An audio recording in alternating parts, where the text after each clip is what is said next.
Touch the leg. Welcome to Tibet This Week, our weekly news on Tibet, His Holiness the Dalai Lama and Central Tibetan Administration. Top news of the week.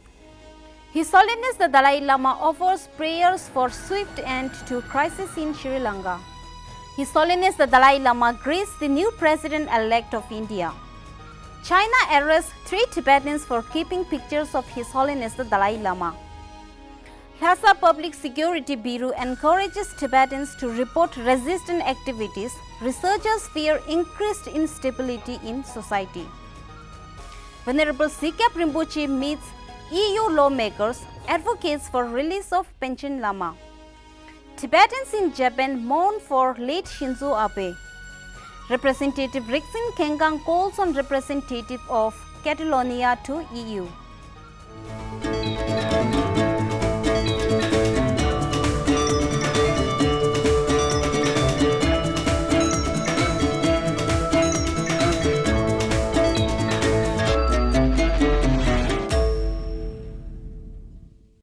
His Holiness the Dalai Lama conveyed his deep lament over the developing crisis in Sri Lanka and offered prayers for a swift end to the crisis. In a letter extended to the Sri Lankan Tibetan Buddhist Brotherhood Society, His Holiness expressed hope for stability, prosperity and well-being to be promptly restored in the country.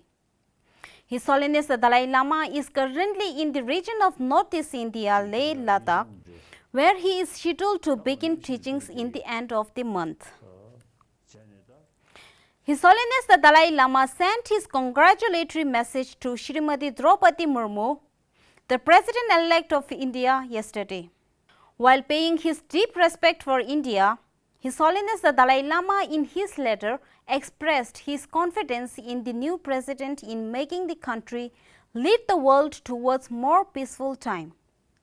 His Holiness thanked the people and the government of India on behalf of the Tibetan people for their unparalleled support in protecting and preserving Tibetan identity and reaffirmed his commitment to continue his effort in creating a greater awareness on ancient Indian knowledge of working of mind and emotions.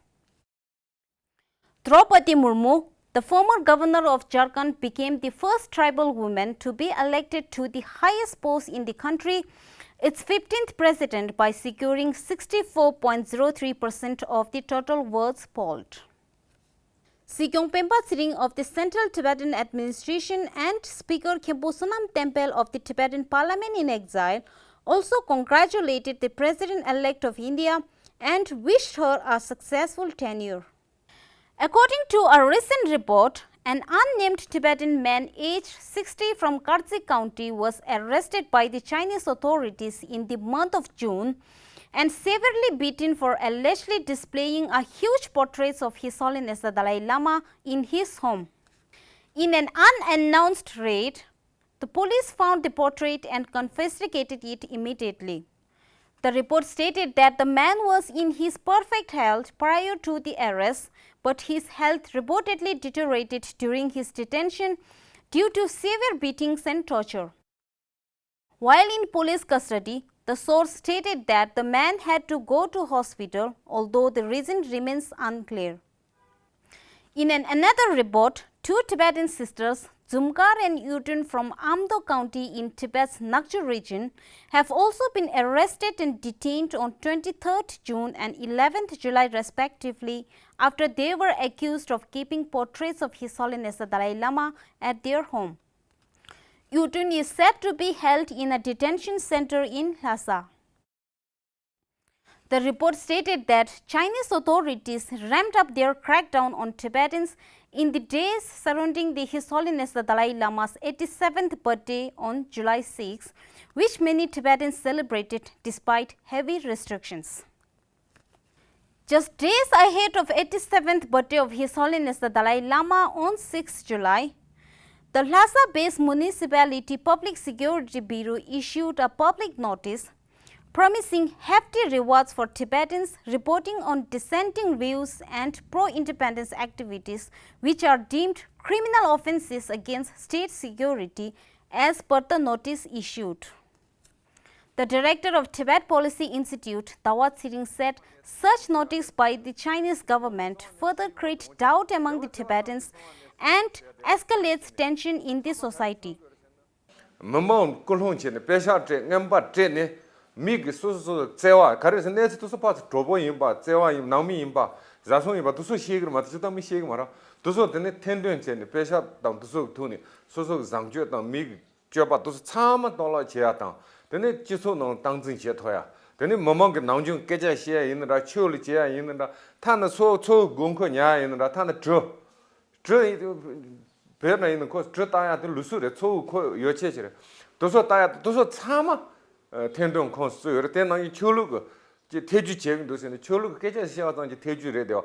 Doso Tama to the Carichongressena, woman and Nani down Nijin down Trentule, Nijin, but to Sorema, Timi or Mebala, Tata, so no, Chokeja shed on the Trajata, Doso Keja shed there, Doso, there's a person to Tamala, don't they tire, Teo. Jana Yonko, the Song Leho Mandunda, Mamma Pass, Colonia Tigotone, Jutu Tel Halewa, Darsitan, Jutu Ruazware, Tenduki Sig Mendoza. Reliable sources reported the notice issued on 4th July claiming to reward 300,000 Chinese yuan, equal to $44,000 as a monetary incentive to Tibetans in Lhasa in exchange for reporting Tibetan activism in the capital. The notice listed 12 points pertaining to anti-China activity and dissenting opinions which the Chinese authorities construe as illegal and criminal activities. Venerable Zeekyab Rinpoche met members of European parliaments, even Insir from Sweden, Andrea Cazzolino from Italy, Massimo Castaldo and Livia Jaroka on the CTA-led advocacy tour for the release of 11th Panchen Lama Gintin Chiki Nyima. Rinpoche presented his case to the members of European Parliament and appealed for their consideration. All members of Parliament offered to raise the issue in the European Parliament after due consultation with other like-minded European parliaments and explore ways forward. Venerable Zeekyab Rinpoche also met with His Eminence Ivan Bartos, Czech Deputy Prime Minister for Digitization, who concurrently serves as the Minister for Regional Development in the cabinet of Peter Fiala. On the final day of the Panchen Lama advocacy in Brussels, the CTA advocacy delegation met with lawmakers in the Belgian government and EU officials. The head of CTA's Tibet Advocacy Section, Dukdin Ki, shed a light on CTA's voluntary Tibet Advocacy Group initiative to the Tibetans during a gathering at a Tibetan Buddhist center. In London, the advocacy team visited Tibetan Peace Garden and Jamyang Buddhist Center, where Venerable Zeekyab Rinpoche engaged in a public talk.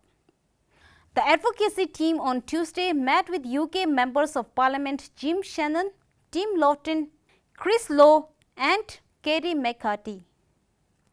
The Tibetan community in Japan organized a prayer service on Sunday last week to mourn the tragic demise of the former Prime Minister of Japan, Shinzo Abe. The respective representatives from the Tibet House Japan and Tibetan Community Association expressed deep sorrow and offered funeral wreath to the Japan's former Prime Minister Shinzo Abe. They also visited the late Prime Minister's office to deliver the condolence letters from His Holiness the Dalai Lama, Sikyong Pemba Tsering, Speaker Khenpo Sonam Temple and Kalun Nurjin Droma of the Central Tibetan Administration. Representative Rigzin Genkhang of the Office of Tibet Brussels paid a courtesy call on the Honorable Gorka Noor, representative of the Government of Catalonia to the EU on Tuesday this week at their office in the EU quarters. The two discussed a wide range of issues. Representative Genkhang expressed her appreciation to Representative Noor for his frankness and his willingness to work together.